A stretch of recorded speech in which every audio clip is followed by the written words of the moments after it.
Hey, what's up everyone? Quick video today to talk about this, my Star Wars The Old Republic in-store display promo poster. Wow, what an iconic image. The only problem with this, and it's a very small problem, is that this poster is really, really big. Now that's a good thing because it's an iconic image, it's an iconic game. I love it. The bad thing is that it's really too big to fit in any sort of traditional poster display. So, oh well. Now it's actually machine folded here, probably in a way to make it easier to ship to stores, along with whatever else that they were sending. So you can technically fold this up and maybe then stick that in a traditional poster display or something like that, just for sort of archiving. But then you don't get the power of seeing this wonderful image. Whatever. Sort of one of the challenges involved in being an EU promo collector. But that's okay. Again, it's worth it to have this, right? The tricky thing with video game promo collecting, around circa 2008 and beyond, this of course came out in 2011, and of course still goes on today, right? We just got an expansion this year. It's one of the only things sort of continuing official post-2014 Legends storyline. So thank you, Old Republic.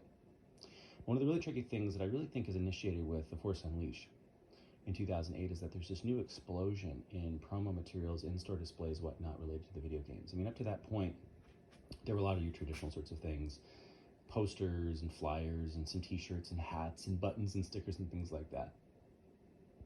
But when it comes to Force Unleashed, Old Republic, there are things that you can't even imagine. I mean, things that I'll never have.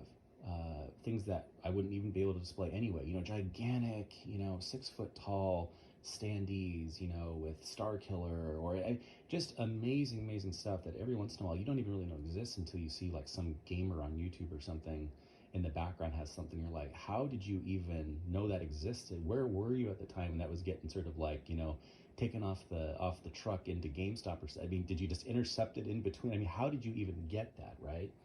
Stuff that you'll never get. It's the sort of thing that makes me feel more and more comfortable sort of refining my parameters for what it is that I'm still on the hunt for. And it really just increasingly is posters, right? Because they are on the whole easier to display, this notwithstanding, just given its size.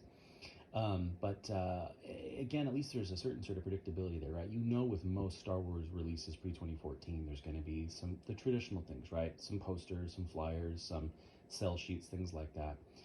It's nice to stick to those lanes. But again, even when it comes to the Old Republic, with every different video game retailer, right? There may be different co-branded promo displays, right? Or don't even think about outside North America with all the different sort of versions you're going to find there. And then when it comes to Old Republic, all of the different expansions, right? All the posters that relate to those. So, even by limiting down to posters, you still got your work cut out for you. But in any event, to me, a beautiful piece, an iconic print, an iconic image, or an iconic game, an in-store display. Again, massive size, but again, it's worth it. It's worth the hassles of trying to display this thing. This is something that I would love a custom frame for, though, at some point, because it's just too cool not to display. But in any event, many more EU promo displays to come, and many more related to Old Republic and video games and beyond. See you next time.